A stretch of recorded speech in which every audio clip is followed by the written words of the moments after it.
Man, oh man, has it been a while or what? It's been so long, I don't even want to go back and see when my last What's-Its-Face was, but I know it was weeks ago. My excuse? I've been doing animatics. But I've wanted to do headshots for the POV mains from the first two arcs for a while, so I've been slowly chipping away at that big project on the side of my other smaller ones. And now, behold, a What's-Its-Face at last! To begin, I will warn you guys that since I'll be talking about the main characters from each book, there will be some spoilers. I'll try to keep them light, so even if you haven't read all the books, you should be safe. Sketching was honestly the toughest part of this project. I can line, color, and shade each of these headshots in, like, half an hour, but sketching and figuring out all of the details can be difficult for me. I walk this weird line between wanting unique character designs, but mostly hating how they turn out. Thus, I ended up with some sort of stereotypical headshots, but before I can talk down on myself anymore, let's dive into the characters. Going in order of the books, Clay is first in line. Clay is your big brother character. All he really wants is for his friends to be safe and happy. He doesn't like to fight much, preferring to talk issues out when possible. And even though he's not the brightest star in the sky, his heart's in the right place. I struggled quite a bit with Clay's design. The colors kept snagging me until I added in a very orange shade around his neck that finally saved the headshot. I wasn't sure at first whether I wanted to go for a more painted look or a flatter look, so I waffled back and forth on Clay's headshot a bit more than the others. But I think he turned out alright in the end. As far as his character goes, I honestly can't get behind Clay much. I understand his protective nature, but his book wasn't the most interesting for me. He's just a little boring sometimes. And this is definitely a personal opinion thing. If I step back and look, Clay's a great character, just not the kind that makes me love their POV. He's a very kind dragon, which makes him a great first choice for the POV in the series. It got the books off on a good start, followed immediately by Tsunami's books. When I was younger, first reading the series, Tsunami was my favorite. She's fiercely loyal and protective, and a natural leader. Though she tends to be a bit bossy, when her friends need her, she's there for them no matter what. Her first reaction in most situations is to fight, and a lot of her character arc was learning that not every solution involves punching a dragon. Just all the fun ones. Tsunami's design was fun. I gave her typical "you better start running" grin, because how could I resist? As far as colors went, she was a welcome relief after Clay. Tsunami's always been very easy for me to draw. She's also a character I related to a lot when I first read Wings of Fire. Being the oldest sibling meant that I was also a protective person, very loyal to my brothers and sister. Plus, we share a lot of, how do you put it, fight-happy tendencies. But it's interesting to me that as I work through the reread I have in progress right now, I begin to relate to Gloria a whole lot more. Gloria is the aloof, prickly rainwing in the group. Her inclusion was unintended after an accident with one of the prophesized eggs. She is secretly a softie on the inside and loves her fellow dragonettes. She's snappy and quick-tempered, though, and often comes across as grumpy because of it. Of all the dragonettes, I think Gloria is the most driven to make things happen and change her tribe for the better. It's crazy to me that the older I get, the more I understand Gloria. Her character has become much more interesting to me over my many rereads. Believe it or not, this current reread I'm engaged in is my 9th of the original arc. When I was younger, apparently Wings of Fire was the only thing I read. Gloria is hard to draw because, obviously, her scales change color, but I went for her standard color palette of pale greens, dark royal blues, and yellow, orange, and red gradients. Rainwings are super fun to draw. I love their elegant shapes and complex, varied color palettes. I tried to give her a bit of an unusual Gloria expression. Usually she is drawn looking grouchy, which is accurate. However, I tried to portray a bit of her sarcastic kick-butt side here as well. Every now and then, I like to think Gloria admits to herself that she is scary and just revels in the knowledge.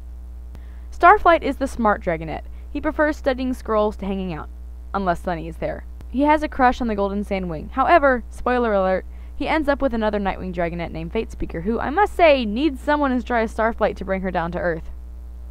Starflight, like other Nightwings, has glossy black scales and black whites to his eyes. Whether or not I adhere to the black eye rule for Sandwings and Nightwings honestly depends on my mood that day.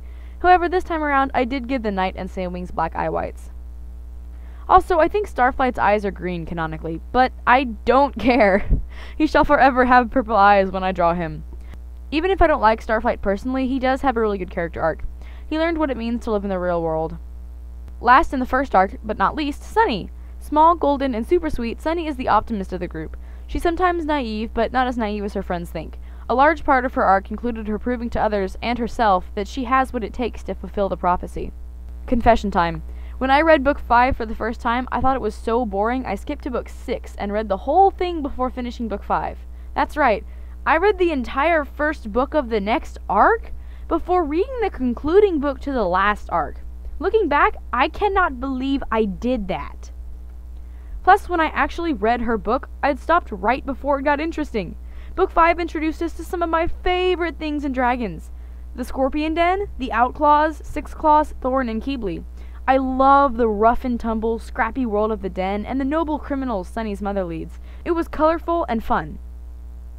Sunny's design is pretty normal, except I headcanon her with black freckles.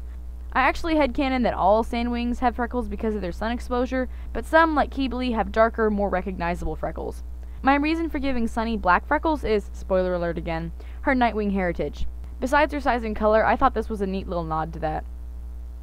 Moonwatcher, nicknamed Moon, is a Nightwing who attends Jade Academy. She's the first Nightwing in a while to be a mind reader, with a dash of prophecy powers as well. Kind, shy, and overwhelmed much of the time, a lot of her arc included becoming confident and making friends with the other dragonettes in her winglet. Moon was also a good character to start the arc off on. Plus, since she's a mind reader, it made for an amazing POV that I've never really seen before or since. Not only do we get insight into her motives, we get insight into the motives of everyone else. Her design came pretty easily to me, though I did forget to color the whites of her eyes black. I came back later and fixed it, however. In the end, Moon made good friends and seemed very confident, both in herself and her powers. Even though plenty of dragons still dislike her powers, some were coming around. I'm sure saving the world helped her along. Winter is a Royal Icewing. Originally, he was just plain horrible, grumpy, rude, and snobbish. Over the course of the books, he gets much better, and during his POV book, we learn a lot about why he acts the way he does. In fact, by book 10, he's almost tolerable. Okay, I admit it, Winter has never been high on my list of good dragons. He was horrid to Moon when he first met her, and continued to have unreliable mood swings throughout the books. However, I do think he gets a little bit too much harassment. Beneath all that grouchiness, Winter wants dragons to like him, and wants to like other dragons. I think he just needs to learn how. That's why when I drew him here, I tried to make him look uncertain and nervous. Unfortunately, the expression came out a little grumpier looking than I had originally intended. To all you Winter lovers out there, I swear it wasn't on purpose! Pera was introduced in book 1, but book 8 was all about her. She's got an all-caps personality, which is super fun to read about. Pera is fiercely loyal, not great at social situations, or other dragons in general, and very concerned that dragons might never love her because of her fire scales. Pera's personality must have been the most fun to write, for sure. Her moods are wild and intense, and her emotions have no filters. Just like the fire coursing through all of her scales, I think Pera just wants to be unrestrained. After growing up under Scarlet's claws, she wants a chance to be free. Here I decided to picture her uncertain, vulnerable side. Few dragons, including herself, I sometimes think, see it. She doesn't have hard days so much as an underlying hard everything. It's like she's always just one step ahead of her vulnerabilities. They're there, constantly behind everything else, but they never have large breakthroughs like some characters. Overall, Pera is awesome, and I really hope we see her again in the new arc. Turtle is a Seawing Royal, one of Tsunami's 30-plus brothers. He's soft-spoken and timid, but has strong feelings. He's very thoughtful, spending hours fantasizing or thinking about something. Honestly, though, the coolest part of his character was how he always wondered what he would do if he was a character in a book. I've never seen this anywhere else, and I think it's such a cool perspective. He assigns himself character types like Sidekick, or assigns them to others like Kinkajou, who he tried to make the hero. Eventually, he has to come to terms with the fact that life isn't a book, and he may have to become the hero after all. Turtle's book is interesting. There were times when I was on the edge of my seat, and times when I just wanted to grab the nearest book and use it to pound some sense into his head. Don't get me wrong, Turtle's heart is in the right place, but his common sense is on vacation sometimes. All things said, though, I love Turtle, and his book was really good. Plus, book 9 had one of the best covers, in my opinion.